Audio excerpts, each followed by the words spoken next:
Good afternoon, everyone. I'm gonna just keep it here. Good afternoon, everybody. This is Ava. She's 16 years old.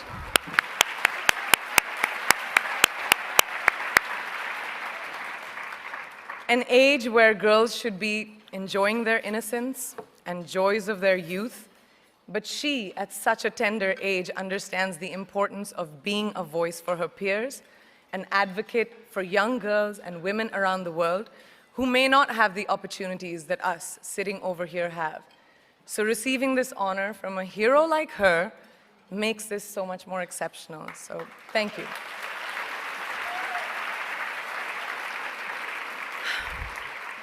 Good afternoon, and thank you, and wow, I am so privileged and so honored to be sharing this afternoon with all of you and these incredibly amazing women that are being honored today. I'd like to extend my congratulations to each one of you, Octavia, Michelle, Kelly, Patty, and all 50 women that have been included in the Impact Report. Your achievements not just inspire me, but also so many others to work harder, to be better, and to make a dent wherever we can. So I'm very, very proud to be standing alongside of you. So in life, you know, there are moments when you stop and ask yourself, how did I get here? Like, why am I standing here?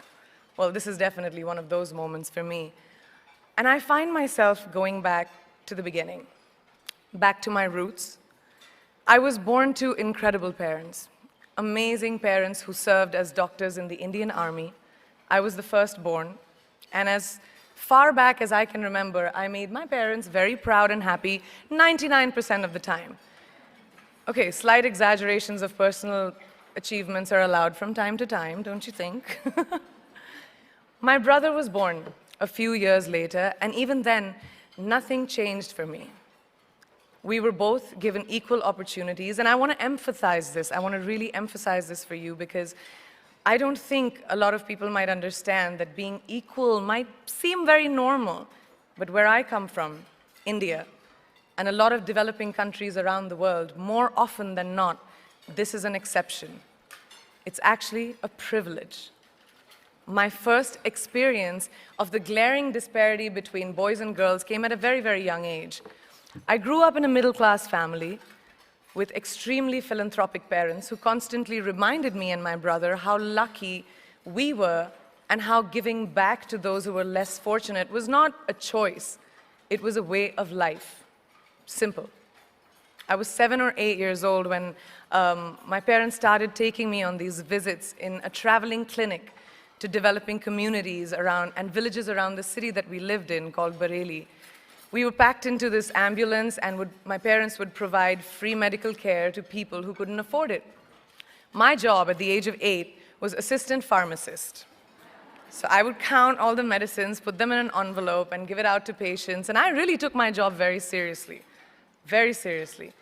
But the more I went on these expeditions, the more I began to notice the simplest things that distinguished a boy from a girl, or a man from a woman. For example, girls were pulled out of school when they hit puberty because they were considered ready for marriage and babies. That's 12 and 13, while boys still enjoyed their childhood. Or basic human rights, such as healthcare, were denied just because they were women. Let's call this whole experience trigger number 1 for me. Fast forward a few years and many, many triggers in between. Like a producer-director, for example, early on in my career, I must have been about 18 or 19, telling me that if I didn't agree to the ridiculous terms or painfully low salary in his movie, that he would just replace me. Because girls are replaceable in the entertainment business. That was a memorable one.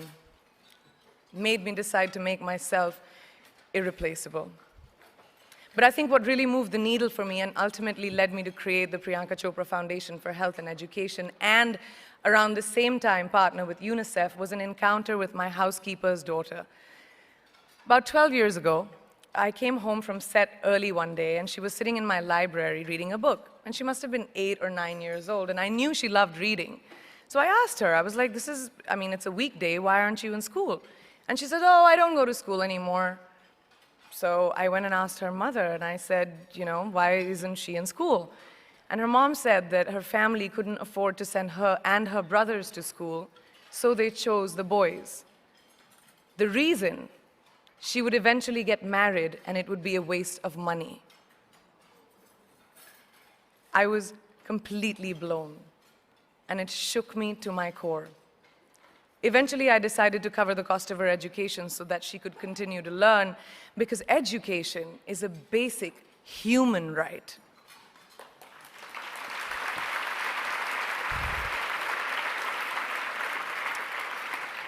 And a huge necessity, especially today.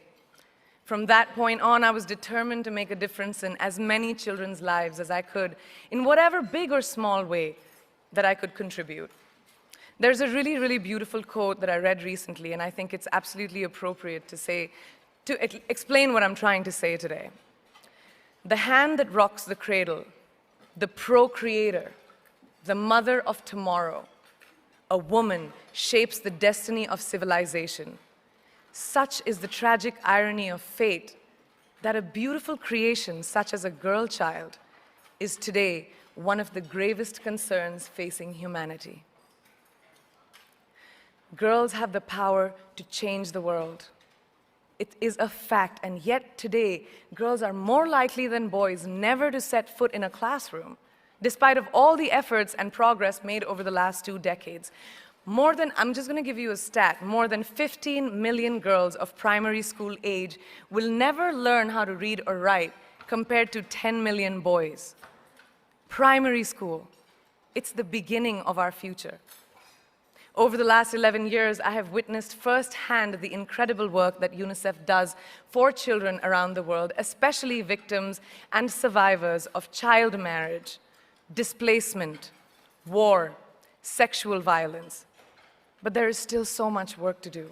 And for me, that is the fuel to my fire. The reason I'm so committed to this cause, and that is where my passion stems from, because I know that a girl's education not just empowers families, but communities and economies. A result of her education, we all do better. It's just as simple as that. As entertainers and influencers sitting in this room, I feel that it's our social responsibility to be a voice for the voiceless, which is why I applaud each and every woman in this room for being such a badass.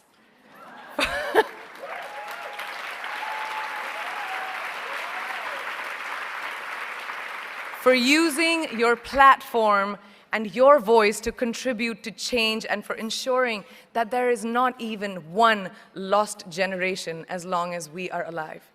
I'd like to thank Variety and all of you for encouraging me and all of us in this room to keep going and fighting on. Thank you so much.